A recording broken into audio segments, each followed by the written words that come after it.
Okay, we're ready for chapter 3. So when we left off yesterday, Claudia and Jamie had just caught the 10:42 train from Greenwich Station, and they are just walking through the tunnel of Grand Central.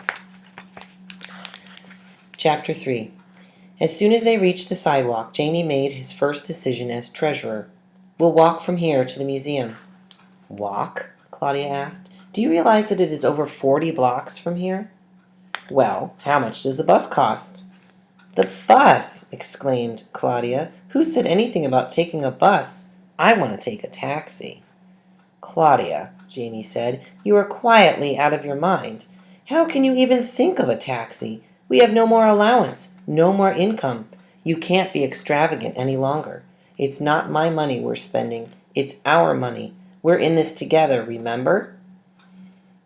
That's interesting. So he's kind of taking the lead there.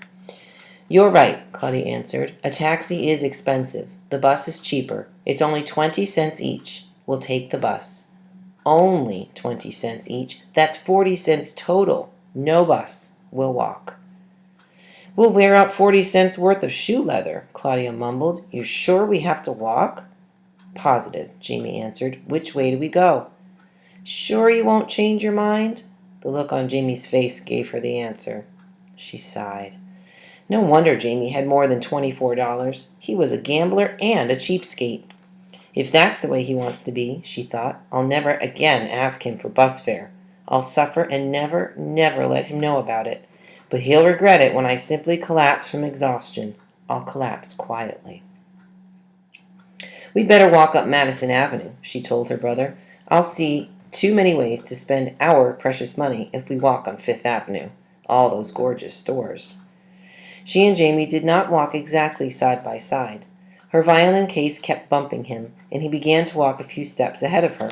As Claudia's pace slowed down from what she was sure was an accumulation of carbon monoxide in her system, she had not yet learned about muscle fatigue in science class, even though she was in the 6th grade honors class. Jamie's pace quickened. Soon he was walking a block and a half ahead of her. They would meet when a red light held him up. At one of these mutual stops, Claudia instructed Jamie to wait for her on the corner of Madison Avenue and 80th Street, for there they would turn left to Fifth Avenue. She found Jamie standing on that corner, probably one of the most civilized street corners in the whole world, consulting a compass and announcing that when they turned left, they would be heading due northwest.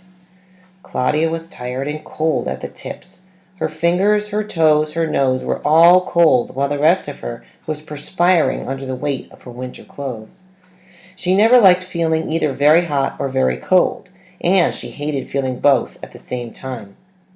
Head due northwest, head due northwest, she mimicked. Can't you simply say turn right or left, as everyone else does? Who do you think you are, Daniel Boone? I'll bet no one's used a compass in Manhattan since Henry Hudson. Jamie didn't answer. He briskly rounded the corner of 80th Street and made his hand into a sun visor as he peered down the street. Claudia needed an argument. Her internal heat, the heat of anger, was cooking that accumulated carbon dioxide. It would soon explode out of her if she didn't give it some vent. Don't you realize that we must try to be inconspicuous? She demanded of her brother. What's inconspicuous? Unnoticeable. Jamie looked all around. I think you're brilliant, Claude. New York is a great place to hide out. No one notices no one. Anyone, Claudia corrected. She looked at Jamie and found him smiling. She softened. She had to agree with her brother. She was brilliant. New York was a great place, and being called brilliant had cooled her down. The bubbles dissolved. By the time they reached the museum, she no longer needed an argument. Have you ever felt that way? Like you just need to fight with someone? As they entered the main door on Fifth Avenue, the guard clicked off 2 numbers on his people counter. Guards always count the people going into the museum, but they don't count them going out. My chauffeur, Sheldon, has a friend named Morris who is a guard at the Metropolitan. I've kept Sheldon busy getting information from Morris. It's not hard to do since Morris loves to talk about his work. He'll tell about anything except security. Ask him a question he won't or can't answer, and he says, I'm not at liberty to tell. Security. By the time Claudia and Jamie reached their destination, it was 1 o'clock, and the museum was busy. On an ordinary Wednesday, over 26,000 people come. They spread out over the 20 acres of floor space. They roamed from room to room to room to room to room. On Wednesday come the gentle old ladies who are using the time before the Broadway matinee begins. They walk around in pairs. You can tell they are a set because they wear matching pairs of orthopedic shoes, the kind that lace on the side. Tourists visit the museum on Wednesdays. You can tell them because the men carry cameras and the women look as if their feet hurt. They wear high-heeled shoes. I always say that those who wear 'em deserve 'em. And there are art students, any day of the week. They also walk around in pairs. You can tell that they are a set because they carry matching black sketchbooks. You've missed all this, Saxonburg. Shame on you. You've never set your well-polished shoe inside that museum. More than 250,000 people come to that museum every week. They come from Mankato, Kansas, where they have no museums, and from Paris, France, where they have lots. And they all enter free of charge because that's what the museum is. Great and large and wonderful and free to all. And complicated. Complicated enough even for Jamie Kincaid. I want you to think about who's talking. Do you think it's Miss Frankweiler? Because she's talking to Saxonburg, her lawyer. No one thought it strange that a boy and a girl, each carrying a book bag and an instrument case, and who would normally be in school, were visiting a museum. After all, about 1,000 school children visit the museum every day. The guard at the entrance merely stopped them and told them to check their cases and book bags. A museum rule: no bags, food, or umbrellas. None that the guards can see. Rule or no rule, Claudia decided it was a good idea. A big sign in the checking room said, "No tipping," so she knew that Jamie couldn't object. Jamie did object, however. He pulled his sister aside and asked her how she expected him to change into his pajamas. His pajamas, he explained, were rolled into a tiny ball in his trumpet case. That is an interesting dilemma. If they're not allowed to bring a bag in, what are they going to do? Claudia told him that she fully expected to check out at 4:30. They would then leave the museum by the front door and within 5 minutes would re-enter from the back, through the door that leads from the parking lot to the Children's Museum. After all, didn't that solve all their problems? Number 1, they would be seen leaving the museum. Number 2, they would be free of their baggage while they scouted around for a place to spend the night. And 3, it was free. Claudia checked her coat as well as her packages. Jamie was condemned to walking around in his ski jacket. When the jacket was on and zippered, it covered up that exposed strip of skin. Remember, because the coins are weighing his pants down. Besides, the Orlon plush lining did a great deal to muffle his $24 rattle. Claudia would never have permitted herself to become so overheated, but Jamie liked perspiration, a little bit of dirt, and complications. I find it interesting that these two are very different. We'll talk more about that as we learn more about them. Right now, however, he wanted lunch. Claudia wished to eat in the restaurant on the main floor, but Jamie wished to eat in the snack bar downstairs. He thought it would be less glamorous, but cheaper, and as Chancellor of the Exchequer, as holder of the veto power, and as tightwad of the year. Tightwad is like a cheapskate, someone who doesn't want to spend a lot of money.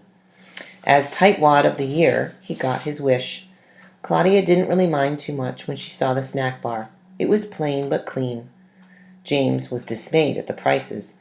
They had $28.61 when they went into the cafeteria, and only $27.11 when they came out, still feeling hungry.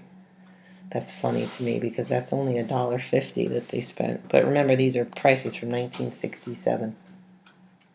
Claudia, he demanded, did you know food would cost so much? Now aren't you glad that we didn't take a bus? Claudia was no such thing. She was not glad that they hadn't taken a bus. She was merely furious that her parents, and Jamie's too, had been so stingy that she had been away from home for less than one whole day and was already worried about survival money. She chose not to answer Jamie. Jamie didn't notice. He was completely wrapped up in problems of finance.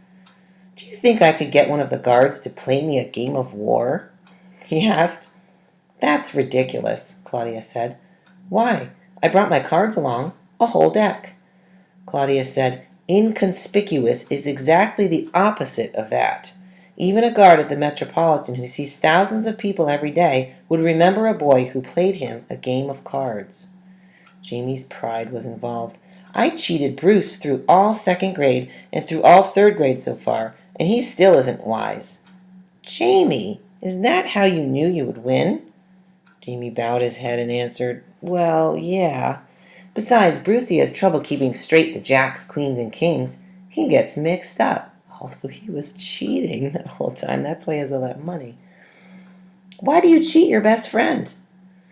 I sure don't know. I guess I like complications. Well, quit worrying about money now. Worry about where we're going to hide while they're locking up this place. They took a map from the information stand for free. Claudia selected where they would hide during that dangerous time immediately after the museum was closed to the public and before all the guards and helpers left. She decided that she would go to the ladies' room and Jamie would go to the men's room just before the museum closed. Go to the one near the restaurant on the main floor, she told Jamie. I'm not spending a night in a men's room. All that tile? It's cold. And besides, men's rooms make noises sound louder, and I rattle enough now. Claudia explained to Jamie that he was to enter a booth in the men's room, and then stand on it, she continued. Stand on it? Stand on what? Jamie demanded. You know, Claudia insisted. Stand on it. You mean stand on the toilet? Jamie needed everything spelled out. Well, what else would I mean? What else is there in a booth in the men's room? And keep your head down, and keep the door to the booth very slightly open, Claudia finished. Feet up, head down, door open. Why? Because I'm certain that when they check the ladies' room and the men's room, they peek under the door and check only to see if there are feet. We must stay there until we're sure all the people and guards have gone home. She's very thoughtful. She's thought of everything, hasn't she?